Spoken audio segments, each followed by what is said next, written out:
पूर्व मंत्री सज्जन वर्मा ने एक बार फिर विवादित बयान दिया है, जिसमें उन्होंने मुख्यमंत्री शिवराज सिंह चौहान की कमलनाथ से तुलना करते हुए कहा है कि शिवराज उनके पैरों की धूल भी नहीं है। उधर बीजेपी ने मिशन 2023 की तैयारियों के लिए बूथ स्तर पर कार्यकर्ताओं का डिजिटलाइजेशन और 25,000 सोशल मीडिया वर्कर को ट्रेन कर रही है। इसके अलावा पूर्व मुख्यमंत्री कमलनाथ ने कहा है कि लाउडस्पीकर का दुरुपयोग करने वालों के खिलाफ कार्रवाई होना चाहिए। उधर अरुण यादव ने कहा है कि राष्ट्रीय चिंतन शिविर में भाग लेने के लिए एमपी से कांग्रेसी भी उदयपुर जाएंगे। तो पूर्व मंत्री कमलेश्वर पटेल ने कहा है कि बीजेपी बिजली संकट के जरिए देश को आजादी के पूर्व हालात की ओर ढकेल रही है। एक अन्य पूर्व मंत्री जयवर्धन सिंह ने कहा है कि प्रदेश में यदि तो अभी तक ओबीसी आरक्षण का मुद्दा सुलझ गया हो। इसके अलावा मंत्री विश्वास सारंग ने प्रभात चौराहे से लेकर मेन स्टेशन के प्लेटफॉर्म नंबर 1 तक आसानी से पहुंचने के लिए ग्रेड सेपरेटर का निर्माण करने वाली डिजाइन देखी और इस पर कार्य करने की सहमति दी है।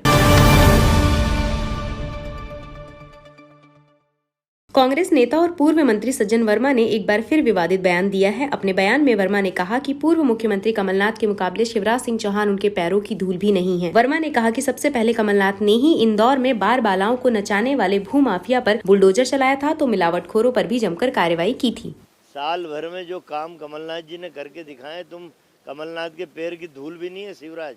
जो काम इन्होंने करके दिखाए कमलनाथ जी ने, आज भी लोगों के मन में कमलनाथ जी के प्रति सहानुभूति है कि एक ऐसा वृद्ध विजन वाला, दृष्टिकोण वाला व्यक्ति मुख्यमंत्री के रूप में मध्य प्रदेश को मिला था, जिसने इस मध्य प्रदेश में साल सवा साल में चमत्कार करके दिखाया अपनी कार्यशैली से। सबसे पहले बाल डांस की संस्कृति जो हमारी भारत की संस्कृति के खिलाफ है, इंदौर में बाल डांस की संस्कृति पनप रही थी, कमलनाथ जी ने सबसे पहले बुलडोजर वहाँ भेजा जहाँ बार बालाएँ डांस करती थी, उनको तोड़ा। आज ये हालत है कि गौ, कौन सा ऐसा शहर है, जिला है जहाँ गौ माता मर नहीं रही हैं, हजारों की तादाद में गौ माता मर रही हैं। ऐसे कई काम कमलनाथ जी ने करके दिखाए हैं, इस गिनती गिनाएंगे तो बहुत समय लग जाएगा। उधर बीजेपी साल 2023 में होने वाले विधानसभा चुनाव की तैयारी कर रही है। इसके लिए पार्टी मंडल की सबसे छोटी इकाई बूथ स्तर को मजबूत करने में लगी है। शनिवार को पार्टी अध्यक्ष वीडी शर्मा ने संत नगर मंडल में जाकर बूथ स्तर पर त्रिदेव कार्यकर्ताओं के डिजिटलाइजेशन और सोशल मीडिया वर्कर के प्रशिक्षण में मौजूद रहे। उन्होंने भरोसा जताया कि कुशभाऊ ठाकरे के जन्म शती वर्ष में पार्टी ये कमाल करके दिखाएगी। ठाकरे जी के जन्म शताब्दी वर्ष पर हमने जो बूथ विस्तारक योजना का एक महाअभियान लिया था और वो बहुत आयामी अभियान था, उसके निमित्त जो डिजिटल बूथ बने थे, आज पूरे मध्य प्रदेश में 1070 मंडल में भारतीय जनता पार्टी के हमारे बूथों पर बूथ अध्यक्ष, बूथ महामंत्री और बीएलए, जो 3 लोग जिनको हमने त्रिदेव कहा है, इनके आज और कल प्रशिक्षण के शिविर प्रारंभ हुए हैं। आज में संत हृदयराम नगर मंडल के डिजिटली ये अब पारंगत होकर के आज सोशल मीडिया का भी प्रशिक्षण पैरेलल मंडल का हुआ है। ऐसे 25,000 कार्यकर्ता पूरे मध्य प्रदेश के अंदर हमारे जो सोशल मीडिया के वॉलंटियर्स हैं उनका प्रशिक्षण भी हुआ है और प्रत्येक बूथ पर 3 लोग अब पारंगत होकर के जो काम बूथ पर करना, सक्षम बूथ बनाने के अभियान में ये हमारे कार्यकर्ता अपनी महत्वपूर्ण भूमिका निभाएंगे। बीजेपी जहां प्रदेश में विधानसभा चुनाव की तैयारी कर रही है, तो कांग्रेस साल 2024 में होने वाले लोकसभा चुनाव पर फोकस कर रही है। इसको लेके उदयपुर में मिड मई में राष्ट्रीय चिंतन शिविर का आयोजन होने जा रहा है, जिसमें एमपी के कांग्रेस के बड़े नेता भी शामिल होंगे। देखिए, 3 दिन का एक नेशनल एग्जीक्यूटिव और चिंतन शिविर का आयोजन अखिल भारतीय कांग्रेस कमेटी द्वारा आयोजित किया है और उसमें तमाम देश भर के चुनिंदा लोगों को बुलाया गया है और एजेंडा बहुत स्पष्ट है कि 2024 लोकसभा के चुनाव में किस तरह से कांग्रेस पार्टी को, संगठन को मजबूत करना है और किस तरह से इस देश में जो एक सरकार, जो बेईमान सरकार है, जो भ्रष्टाचारी सरकार है, इसको उखाड़ फेंकने के लिए बहुत सारे बिंदुओं पर हम लोग इस दिन चर्चा करेंगे और उसके बाद फिर आगे की कार्रवाई कांग्रेस पार्टी के प्रेसिडेंट के द्वारा देंगे।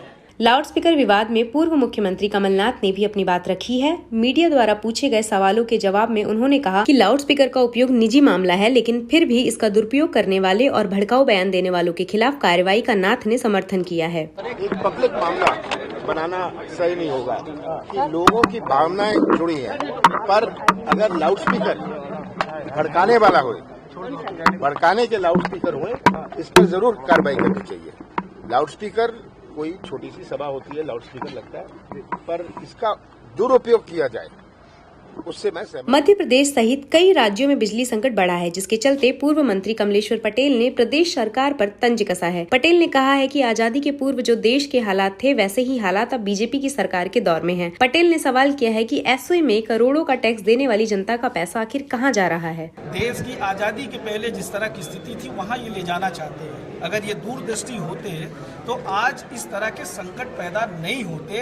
अगर इनका मैनेजमेंट ठीक होता, ये सिर्फ टैक्सेस ले रहे हैं, इतना ज़्यादा सब महंगाई का पूरा प्रकोप आम जनता पे ढाल दिया, ये पैसा जा कहाँ रहा है? और सिर्फ भाजपा के प्रचार प्रसार और इनके भ्रष्टाचार में जा रहा है। अगर इनका मैनेजमेंट सही होता, इनका प्रबंधन सही होता, कुप्रबंधन नहीं होता, तो आज देश और प्रदेश की सरकार बहुत अच्छे से चल रही होती, आम जनता खुशहाल होती।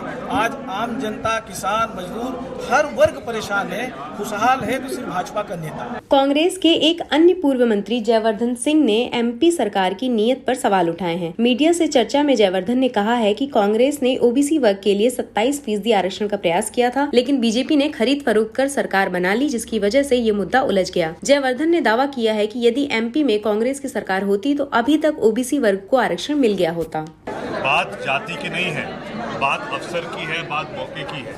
और मूल बात यह है कि कमलनाथ जब मुख्यमंत्री थे तो उन्होंने पूरे मध्य प्रदेश में ओबीसी वर्ग के लिए 27% आरक्षण की घोषणा की थी, कैबिनेट में पास किया था।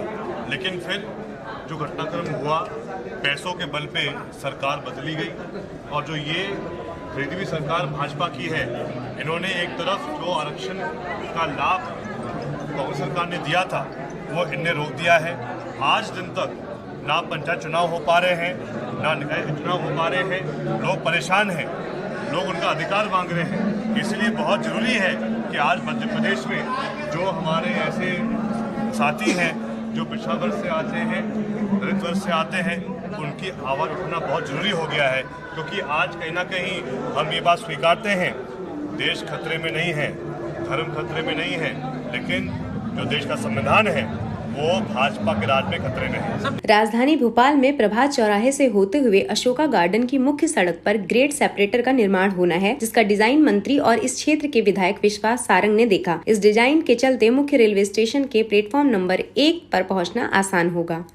हम एक ग्रेड सेपरेटर बना रहे हैं रायसेन रोड और स्टेशन के एरिया, जो स्टेशन वाली रोड है जो कि सुभाष नगर फ्लाईओवर से आरओबी से शुरू होगी, वहाँ एक ग्रेड सेपरेटर बना रहे हैं। लगभग 35 करोड़ रुपए की लागत से ये ग्रेड सेपरेटर बनेगा और इससे प्रभात चौराहे पर जो ट्रैफिक का कंजेशन होता है, यातायात की असुविधा होती है, वो पूरी तरह से समाप्त होगी।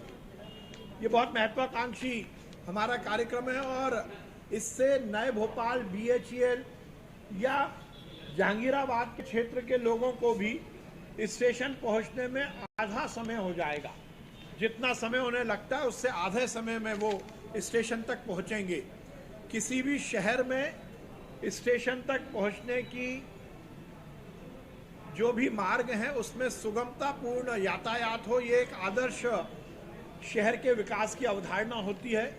और इसीलिए हमने ये निश्चित किया है कि नरेला विधानसभा में प्रभात चौराहे पर अब हम एक ग्रेड सेपरेटर बनवा रहे हैं 35 करोड़ रुपए की लागत से। मौसम के तीखे तेवर अभी 3 दिन तक लगातार जारी रहेंगे, लेकिन इसके बाद प्रदेश के कई हिस्सों में बारिश के आसार हैं, जिसके चलते मौसम में कुछ बदलाव होगा। हालांकि अभी बुंदेलखंड और बघेलखंड के कई हिस्सों में लू चलने की संभावना जताई है। उधर एमपी की राजधानी भोपाल का तापमान 43 डिग्री के आसपास बना हुआ है। पिछले 24 घंटों में प्रदेश में मौसम शुष्क रहा और आगामी 3 दिन के बाद पूरी मध्य प्रदेश में हल्की वर्षा होने की संभावना है। और पिछले 24 घंटों के दौरान सतना, खजुराहो, नौगांव, दमोह, राजगढ़, खंडवा, खरगोन, ग्वालियर एवं दतिया में लू का प्रभाव रहा। अधिकतम तापमान कई जिलों में अधिक रहे और सबसे ज्यादा तापमान नौगांव में 46.2 दर्ज किया गया। आगामी 24 घंटे में लू चलने की संभावना सागर, ग्वालियर, चंबल संभाग के जिलों में तथा राजगढ़, खंडवा, खरगोन, रीवा, सतना जिलों में है।